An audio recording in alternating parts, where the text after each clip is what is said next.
All right. Why? Netflix is garbage now by the Sticky Snake. Oh, baby. Netflix, Hulu, Disney Plus. These are just a few of the now countless streaming services on the market, all providing movies and serialized content for a monthly subscription. Yeah. We're all familiar with streaming services, be it binging entire seasons of Stranger Things or watching god awful films out of morbid curiosity. While streaming services were initially quite popular, they've become increasingly unattractive over the past few years. The sheer abundance of streaming services all trying to get your money, the ever-rising price and Yeah. falling value of a subscription, along with a perceived decline in quality, are most Bro, I canceled my Disney Plus. I watched everything I wanted. Nothing good was coming out that I wanted to see. I just canceled that shit, dude. Disney Plus is okay for like a couple months. But then after you see everything, you're just like, okay, cancel. I'm out. Disney Plus could not keep me. And I'm like on the verge of like canceling a couple others one. What else? So, the worst apps of streaming. There's no excuse anymore. Netflix quality control problem is getting worse, not better. Netflix, I still think Netflix is okay. I've probably had I think everybody has probably had Netflix the longest. Um, Bro, a lot of these like streaming services, the solution to their problem is literally just make good movies, just make good shows. That's it. Period. If you make good movies and good shows, people will subscribe. That's all. But what happens is I don't know, like I can look on a lot of these streaming things and like the big ticket ones, the big ticket movies and shows and whatnots, it's like I'll watch them. Like I won't even watch them. I just don't even give them a chance, really. Like if it's like I'll read the little paragraph or whatever, and or like sometimes the little trailer will play, and if it's not like a really enticing piece of content from the show, it's like I'm not gonna fucking be bothered to watch that shit, dude. Like come on. Like let's be real. But it's not like Netflix is like wholeheartedly bad or Disney is wholeheartedly bad. It's just whenever you just get done watching everything you want to watch, it's like, okay. And if you're like kind of logical about it, you can be like, okay, I'm just going to cancel this. And maybe I'll start it back up when like another thing comes out. But other than that, I can just save my money. frequently blamed for this broad unpopularity. While these aspects of the streaming industry are certainly at fault, they are a consequence of a deep Okay. So knee jerk. What is this? Netflix? Red Notice. Don't even know. Seen all the Stranger Things. Don't know. The Witcher. Seen it. Sad what happened to it. Interceptor. Don't know. Don't know. Don't know. Keep sweet. Pray and obey. Oh wait, was this the Latter Day Saints thing? I did see this. This was crazy interesting. But this was when like the only reason I watched this was it was like the title that just like keep sweet, pray and obey. It was the obey that like drawed me in. I was like, okay, some crazy ass like religious mind bullshit. Okay, let's see what it's got. And I was like, oh my god, this is crazy. And I was like feeling adventurous that night. Lock and Key, picture, no, don't give a fuck. Castlevania, goated. Jennifer Lopez, halftime, don't care. What is this? Unforgivable. Oh, that was like the halftime thing. Unforgivable. I mean, yeah, he's a good actor. Like all these guys, like boom, boom. What else? Boom. Like these are all like good actors, but like I'm not familiar with like this random ass project. Like it's like a random scene and a random name and a random word, and it's like I don't know shit about this, dude. Like I could even click on it and like read the thing, and it's still not enticing to me. Selena, the series, I'm not target audience. The Order, maybe. Still haven't seen it. Fear Street, Part 1, 1994. Like if I'm in the mood for it, but like on a regular ass day, I'm like not perusing to be like to watch anything like horror related. But yeah, like most of these I've seen. So like one, two, three, four. I've seen four things out of the one, two, three, four, five, 15. I've seen 4 out of 15 things on here. Yeah. Deeper, more cancerous components of the entertainment industry and corporate America in general. Let's take a look at it. The death of Netflix. Like and subscribe. Woo. Streaming services trace their origin to a company we're now all familiar with, Netflix. Netflix was founded in 1997 and began as a rental service for the latest piece of technology and the hottest new product. Bro, I remember when I came into Netflix, it did not look like this. I came in a couple years later when they did the whole red thing. This is crazy to see like the early days of Netflix. Your first DVD rentals are free, like online DVD rentals. That is crazy, man. I was there when you had to set up an account, and I think they still have it, but it's like very limited to where you set up the account, you have your queue list of like all the shit that you'd like to watch, and then your actual like list of like mail me like 2 or 3 of these things, and it's like okay, boom, boom, boom, and then they mail you the DVDs, and then you watch them for however long, and then if you want to keep going in your list, you have to mail the DVDs that you just received in the mail back. But I think honestly, like what happened a lot of the time is that people would what do you call it? They would like take the movies and put like a fake CD or like a like they'd have like a CD maker, label maker, and just like print the CD on top of it, so it's like a dud, and just keep the movie. I think that happened a lot of the time. That shit still happens with like the red boxes or like those type of machines. I still see those in like Walmart's. Yeah, it's crazy. There's no shot those things are making any sort of profit. DVDs. Replacing VHS tape. Oh, wait a sec. Oh my god. And began as a rental service for the latest piece of technology and the hottest new product, DVDs. Bro, this is so crazy to see, dude. Like I remember these type of stores. What was it, like a block? Is this a Blockbuster? All the blue? It has to be a Blockbuster. Oh my god. I remember when it was all VHSs, and then it transitioned into VHS. Like half the store was VHS and then the other half was DVD. And then the DVD section became like bigger and the VHS became like smaller.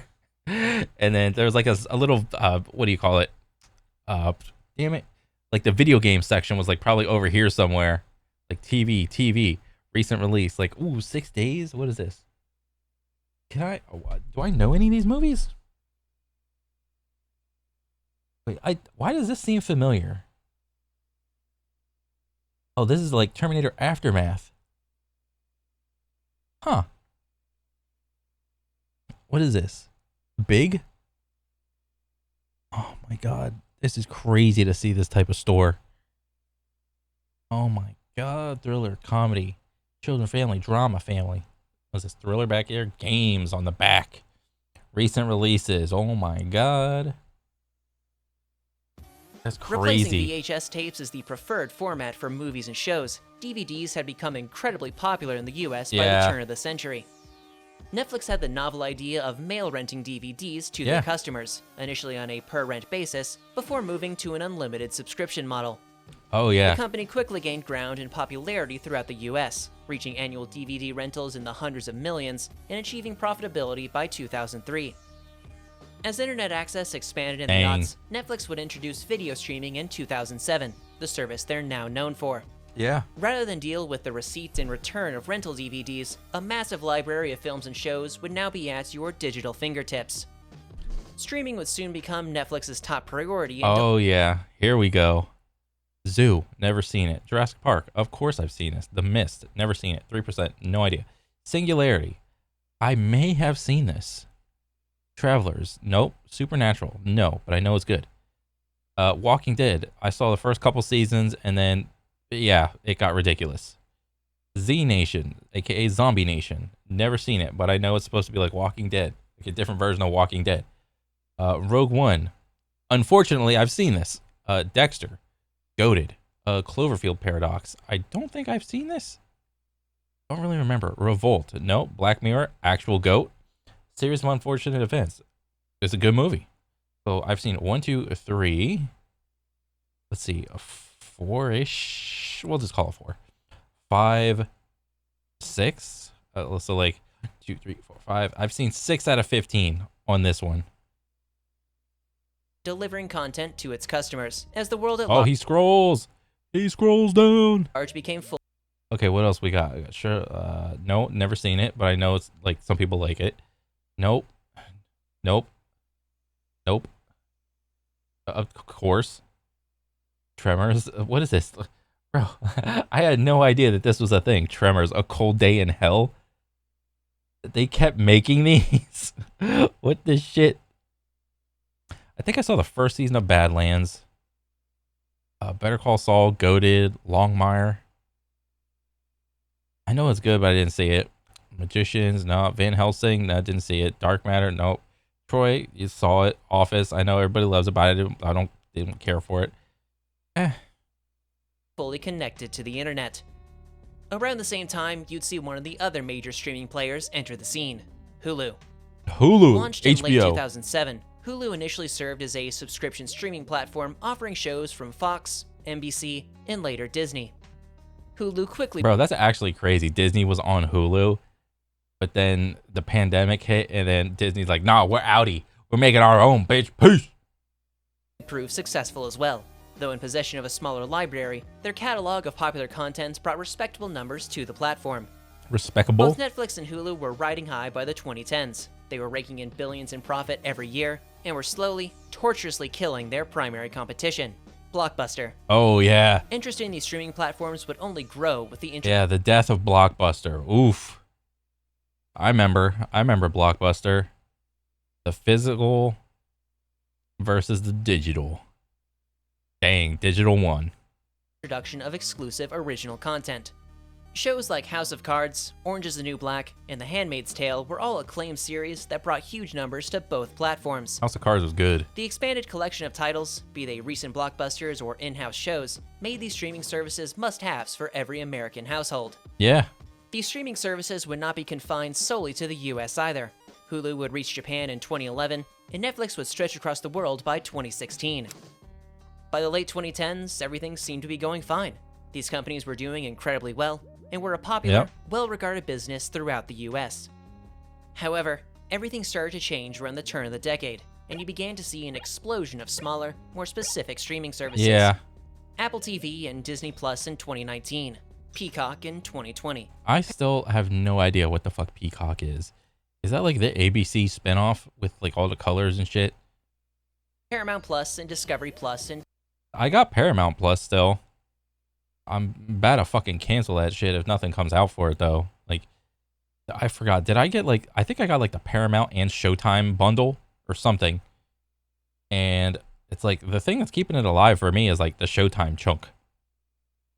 2021. And then I don't All of these have like studios pulled their Discovery. content from the big two, began developing their own exclusive series, Yeah. and formed their own independent streaming services. Wait. Like, what the fuck is any of this, dude? Peacock just added Fruitvale Station, no idea. Night Court, no idea. The Traders, what the fuck is this? El Señor de los Cielos, no idea. Live and upcoming. I do think it's somewhat cool to have like live stuff on there. I don't know. It's just not for me. Like the American Express has its own fucking little stream station. The fucking credit card company. That's so weird. New movies from theaters. She said, no, I'm not target audience. Ticket to Paradise. Nope. Nope. Minions. Absolutely nope. Dang. This leads us to the modern era of streaming, a highly fractured media landscape, and an expensive one at that. Streaming was seemingly designed to take on cable in the entertainment space, but this brave new streaming world has degenerated into an analog of that ignoble industry. Yeah, man. It's like I don't watch TV, and I haven't watched TV in years. Like my mom watches TV, but even now, I think she just recently cut the cable and is like just all internet now. But I don't know, like TV started not becoming interesting to me anymore. I know there's like some value to it, maybe. I just can't think of it right now. But uh, and it's even bleeding over into all the stream services. Like anything new, like an original, like they gotta really fucking try to like come up with like some good shit, dude. And even then, it's like they're not really doing anything new. They're just pulling stories from all the video games and comics in from like back in the day. They're taking all of my childhood, making it live action and ruining it. Stop. Please stop. You're hurting my childhood. Why exactly is this? Why would they neuter this more centralized and profitable streaming system? Why would they actively hamper the service they provided to consumers? The answer is two words: exclusives and money. Yeah. Netflix and Yeah, every stream service has its own exclusives and they think that their exclusives, I mean, it's the same thing with like video games and consoles. Like having the exclusive games on PlayStation, exclusive games on Xbox. And then here's PC that just eats them both up. It's like having exclusives is so dumb for the consumer. It's good for the provider of whatever, but it sucks for the consumer. Hulu essentially proved streaming as a viable business model, that providing on-demand movies and shows for a monthly subscription could be profitable and successful. In addition, Dang. the exclusive content offered by both platforms Oh. proved to be a major draw and value add to the service. The many studios hosting their content on Netflix and Hulu essentially had their own library of exclusives, but they were giving them away in a sense. In spite of their multi-million-dollar licensing fees through Netflix or Hulu, these studios and producers moved to host their own content on their own streaming platforms. Mm-hmm. We have almost 100 years of creating great content that the world loves. And I think when you start with a brand base that is that strong, then you have an advantage basically in the marketplace. Yeah. It makes a certain Yeah, I mean, and the whole thing with Disney Plus is like when I first subbed to Disney Plus, it's like I loved it, man. They were like coming out with like all the good. They got all the like comic shit movies and whatnot. They had all the old cartoons and all the live actions. I wasn't really a fan of them, but like I had all the Star Wars shit. What else? There was a ton of shit. I loved watching everything on Disney Plus, but it just doesn't have enough new content to like keep me around. And I'm not gonna sit around and watch the same shows and movies over and over again, like 3, 4, 5, 6 times, just because I'm bored. It's like, no. sense. You own the IP, so why not host it on your own terms? Why not be the direct, sole benefactor of its streaming? The issue at hand is that consumers were quite fond of the one-stop shop nature of Netflix and Hulu. Yeah. You had two relatively inexpensive platforms with enormous libraries of content all in one place. Yeah, but the whole enormous part of the library is like most of the shit was I didn't feel like watching. There was only like some percentage of it where I felt like it was good. But, you know, I've seen it's like like what is this? Stripes? Don't know. I don't know what this is. Cult movies, The Lost Boys. These are all like movies I've seen on TV like multiple times. In the trending stuff, I've seen all of these movies on TV multiple times. Like the comedies, seen all of these things on TV multiple times. Though a bit monopolistic, it was a reasonable business model which provided legitimately good value to its customers. While breaking up this monopoly might seem good and abstract, competition is valuable and all, what resulted was an oligopoly of inferior services. Yeah. Groups like Disney and HBO knew there was demand for their content, that legions of mouth breathers would shell out the $15 a month for uninspired reimaginings of beloved IPs.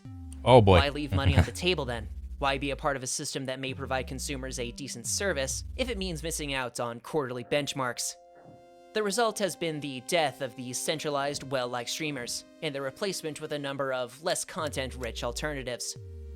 In other words, To get the same variety of content at your disposal from even 5 years ago, you Uh-huh. have to sign up for around 4 times as many services Yeah. and pay at least 4 times the cost. Yeah, it's ridiculous, man. It's like, what do I have? I got Paramount / Showtime. I got Netflix. And then I got HBO Max. There's 3. And then I also have Crunchyroll. You got to have your Crunchyroll. And then I used to have Disney, but not anymore. And I think that's it. I think I got like 4 thingies. Oh, yeah, and I got Prime Video. So back to 5. Damn it. It's a great system for these streamers. They found yet another way to rake in egregious profits, but for consumers, it's been anything Oh, up arrows, plus percents, green stonks. but. The ridiculous number of streaming services at the Avail is seen as an expensive annoyance. If you use any of them, you didn't need me to tell you that. Yeah. A once valuable service was just made worse. Also, they could keep their stock prices up and their investors happy. I want to shift gears now and look more at the why of this streaming fragmentation, the more fundamental reason behind it all. Streaming is an extremely profitable business model. That much has been more than demonstrated. The problem with these many corporations, however, is that they simply aren't profitable enough. Oh, that's How much crazy. is enough, you may ask? Well, the phrase enough profit is something of an oxymoron. Yeah. To the corporate liches occupying the scene. Yeah, and then you just invite this whole other conversation of like greed and so on and so forth, and it's like, yeah, I get it. Suite and the institutional investors they rub shoulders with, there is never enough profit to be had. You can't just promise handsome returns to investors either. You have to effectively ensure year-over-year growth, ensure constant and consistent profitability. In and of itself, this is reasonable. It's natural for a successful company to grow bigger, attain a larger market share, and post greater profits. However, you begin to run into issues when the growth of a business slows down or becomes impossible. There is an implicit assumption that the growth of a business can be infinite, despite their operation in a finite. Yeah, because there's only, when you think about it, like when you get into like the nitty gritty and you get lost in the sauce, you have to zoom out and think that, hey, there's only like what, 7 billion people on the earth. There's a chunk of them that are hooked into the internet, and they are potential customers.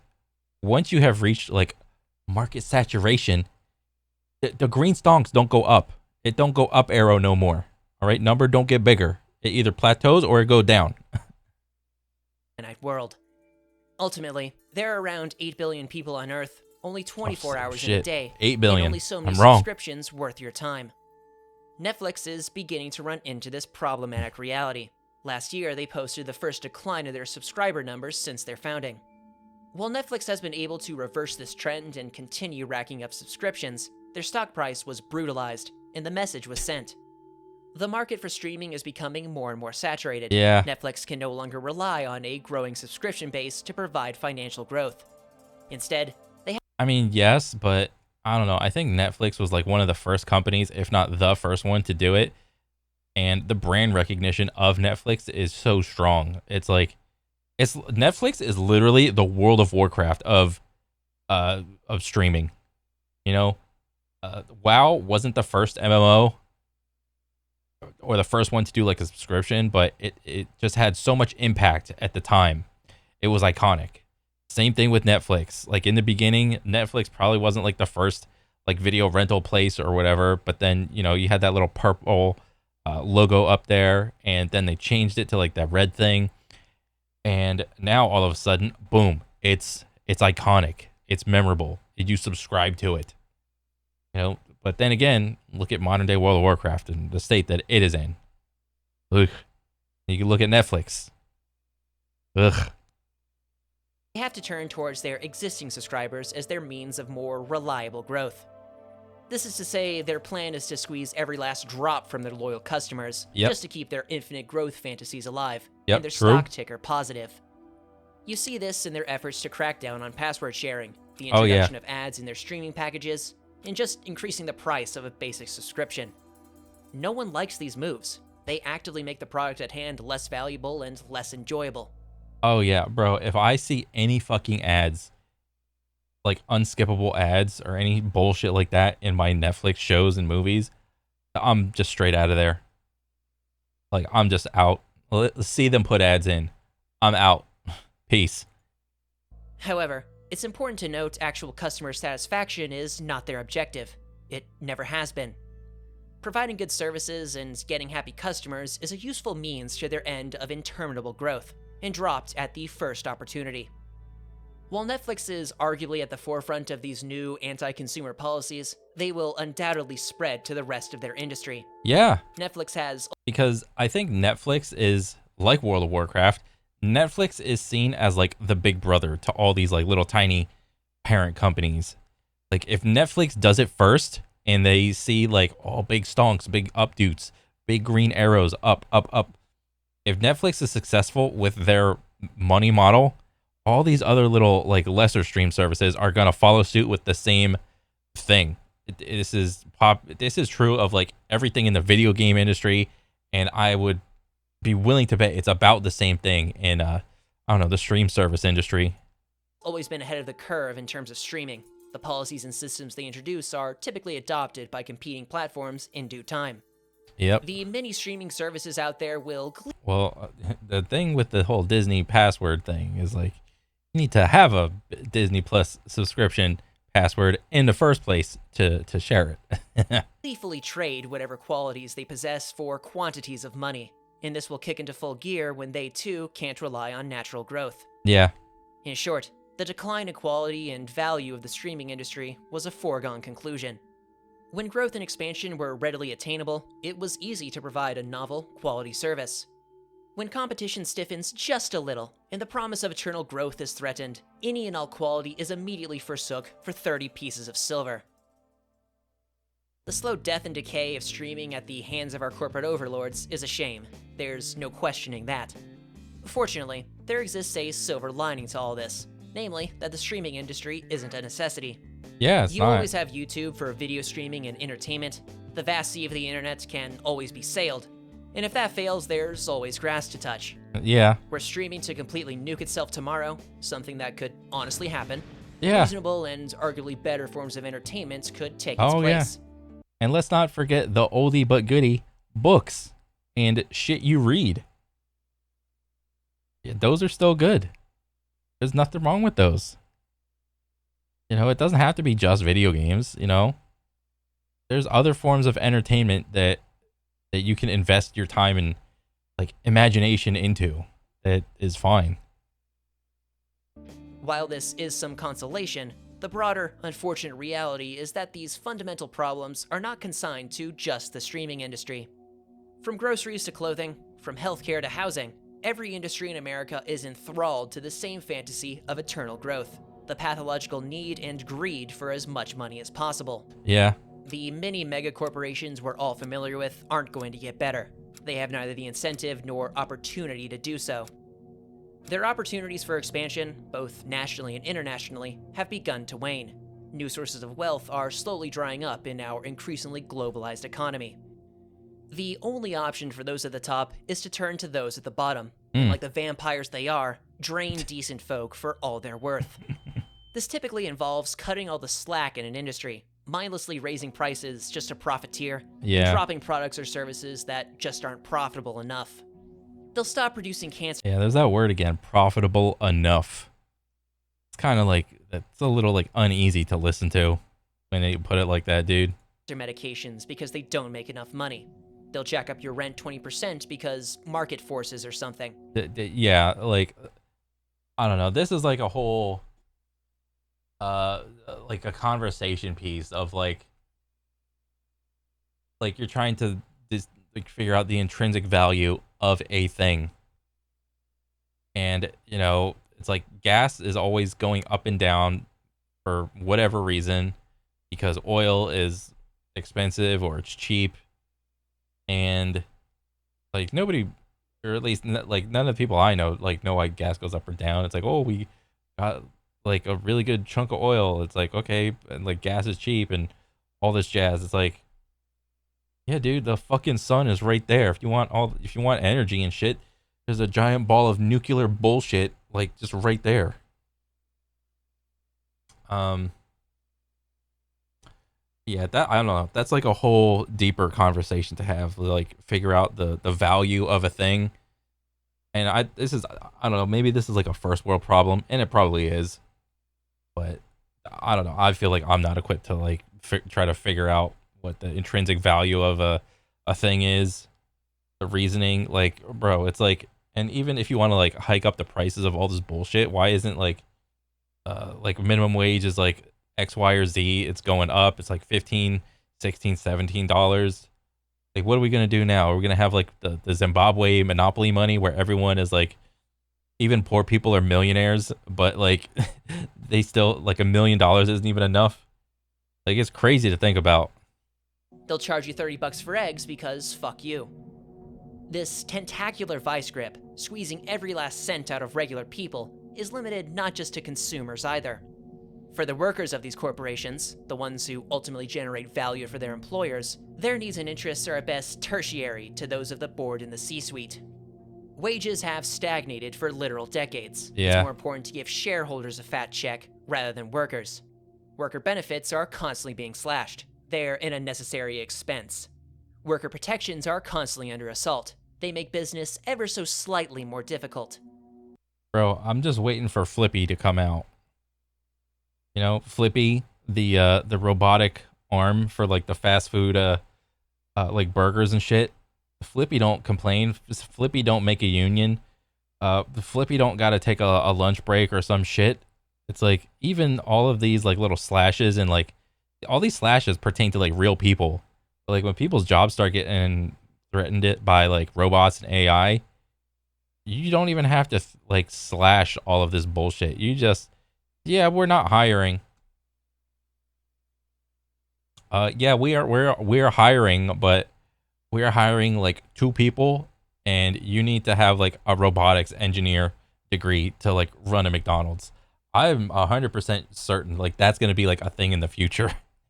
Like a McDonald's job, it used to be like frowned upon of like a burger flipper, but now it's gonna be like, you're gonna be you need a robotics degree to like to maintain the property, and everything that goes on and what happens and all that shit. That's gonna be a cultural twist. Like, oh my god, you work at McDonald's? Oh my god, that's so awesome! You got your STEM degree. You can work on all these robots now. Oh my goodness. It's disgusting and anti-human on all fronts, and it's all done to enrich the already wealthy, mind you. Yeah. The overwhelming majority of people must simply tolerate vital goods and services slowly getting worse, coupled with less pay and harder work. And for what? So multimillionaires can purchase another gaudy McMansion? So Yeah. they can buy politicians who'll push for tax cuts or foreign wars? So they can dump handles of expensive liquor just to pathetically flex their wealth? Oh Jesus. This broader system is absurd at its face, inefficient, Oh unsustainable, jeez. I think, oh god, I have seen the other side of this this little clip he's showing, and it is not fun. feudal in its ultimate distribution of power. I mean, they going down To there, return to the but streaming where do you think they're industry, going? Its degradation and financial vampirism, while certainly disappointing, is worse a grim portent of things to come. The megacorporations undergirding our modern economy will never have their hunger, their pathological greed satiated. Bro, watch Fight Club have like a crazy comeback. I swear, literally just watch Fight Club. Like we're gonna do a 360. Like I don't know. It feels like it's just gonna happen. There's gonna be another Fight Club type movie, or just Fight Club the movie is gonna get like a remaster. That he might come out with like Fight Club 2 or whatever in like the next couple years or something. I feel it, man. I feel it. Their need to see a line go up will never end, and it's only a matter of time before their methods of profiteering Oh, the grow little ever baby more chickens. expensive, extractive, and egregious. Nihilism in the modern world is understandable, if not rational. The way in which our society and economy is structured is gross, unsustainable, and actively cruel. To check out, to let apathy wash over oneself, to deafen your ears and close your eyes to the miserable decay about you, who can blame? Yeah. However, rather I mean, not gonna lie, I do this. than indulge your nihilism with this video, I'd rather it stoke your anger. When honed and in moderation, Anger is one of the best drivers on an individual and historical level. The Yeah. abolition of slavery, the civil rights movement, the Stonewall riots, movements all imbued with some righteous anger, and all successful. Yeah, I mean, isn't that essentially what how America became? You know, taxation without representation. Like a couple people from that place over the pond got angry, and they're just like, "Fuck this, we're out. We're gonna go make our own country." So yeah, and now we have America. For the most part. The anger, the seething hatred for those who gleefully perpetuate injustice, catalyzed movements against them, and in turn, their downfall. The sociopaths and plutocrats at the top actively hate you. And we need to see that change. We need to see unemployment rise. Unemployment has to jump 40, 50% in my view. We need to see pain in the economy. We need to remind people that they work for the employer, not the other way around. Yeah, that was not a good that was not a good like the statement that he's doing. He's putting like a big target on his head. They pat themselves on the back for price gouging and scamming you. They believe your tragedies and misfortunes are ripe opportunities to extract more and more wealth from you. Also, they can burn your money on a Ferrari or weekend LARPing at Burning Man. Yeah. Never forget this. Never forget the men and women that prioritize their quarterly revenue projection. Oh yeah. Bro, like billionaires and trillionaires are like literal aliens to like regular ass like 40, 50K a year people. Like they speak in like alien terms. Like wasn't it like Bill Gates one time went on like The Price is Right, and he had to do that little tiny game show, or that game where like you have to guess the price of the item or whatever, and it was like a jar of peanut butter, and he's like, I don't know, $20. And then the crowd was just like, it wasn't like, I think the applause, like I don't know this, but like maybe the applause sign was going off, or like maybe it was like a laugh sign was supposed to go off, but like the crowd was like just like, it was like awkward clap. Like you can hear an awkward clap or like an awkward laugh, like like why are you guessing so high on like what do you do, like a gallon of milk one time, a box of like Tide powder for your laundry, and he guessed like $50, $20, $10, and it was like all this shit was like way too high, and it just showed how disconnected these type of people are from like what 99.999% of people are. Yeah, it that was not a good look. Over the regular people they serve and the workers they rely upon. More importantly, never forget there are means of redress for these grievances, namely through collective action. The recent resurgence in union participation is emblematic of this, that more and more people are fully acknowledging the avarice and indifference of those at the top. Better than this. These are the best of times in the history of these companies, and these workers have created these massive profits, and they continue to be left behind and going backwards. That has to stop. Yeah. Better yet, these collective movements have proven effective. Yeah. Numerous corporations and even full industries have had successful unionization. UPS has a union, I guess. So Amazon has a union. Deal, WGA, what the fuck is this? And 146-day worker strike. This deal is exceptional. Efforts. All right. Better still, these movements are popular. There's majority support for striking actors and auto workers. I mean, I don't know. I think the conversation is like a little more nuanced. I mean, you went from talking about like Netflix and like stream services, and now it's like super like nihilistic and like like what was it, like what's that one Reddit where it's like extreme capitalism or like post-apocalyptic capitalism or some shit. I fucking forgot. But it's just so it's like corporatization and all of this shit like just taking over the world, and there's nothing you could do about it. Yeah, the video did take a turn. In the face of their parent company's gargantuan profits. There is some hope to be had in unionization, boycotts, and collective action against corporate America. However, they can only be sustained if the disdain these corporations hold towards regular people is mirrored and amplified. So, help mirror it then. Join picket lines, support businesses that actually respect their workers and consumers. Don't just tolerate an unsustainable, anti-human system when genuine solutions exist. And cancel your Netflix subscription while you're at it. Yeah. I don't know, maybe. Hey, thanks for reaching the end, and I hope you enjoyed this vid. The evolution of this topic throughout the video was of a more grim and political bent than my normal content, Yeah. but is a subject I am deeply concerned and passionate about. To circle back to the matter of streaming, the fragmentation of the streaming world is similar to the topic of my previous vid. Rise Much like of streaming Steam. services, gaming storefronts have increased in number and dropped in quality over the past few years. Yeah, I have... Wait, where's Steam? Okay, the Ubisoft one. I don't play anything on Ubisoft. Origin. I used to play Apex on Origin, and then it was on Steam, and then this got deleted. Epic Game Store. Don't play Fortnite. I don't play anything else.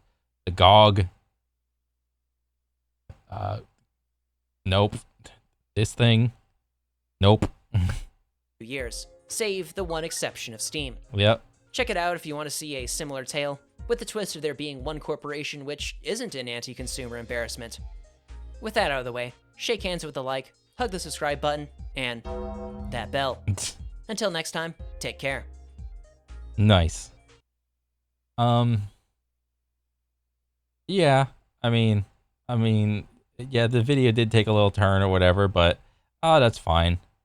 But I mean, I don't know. It's like, bro, if all these fucking companies, like I said before earlier, it's like, if they want to stop plummeting in stocks or subscribers or whatever, quit coming out with all these fucking dumbass rules of like increasing the one subscription, or you can only have like you can only share your password like one person or whatever. Like them cracking down on like all this other bullshit. It's like, I mean, in concept, like in a vacuum, these are all like reasonable like updates, but I don't know. It's like you can't, like the whole ads thing with Netflix or Hulu.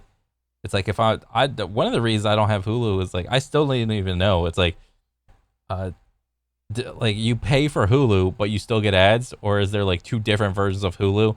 There's like regular Hulu, there's like free Hulu, paid Hulu, and then paid premium Hulu, where you get maybe no ads, or it's like I don't fucking understand it. It's too much work for me. Like, bro, just fucking make better content and I'll subscribe to your fucking stream service. It's as simple as that. Yeah, good video, man. I'll catch you on the next one, all right? Later.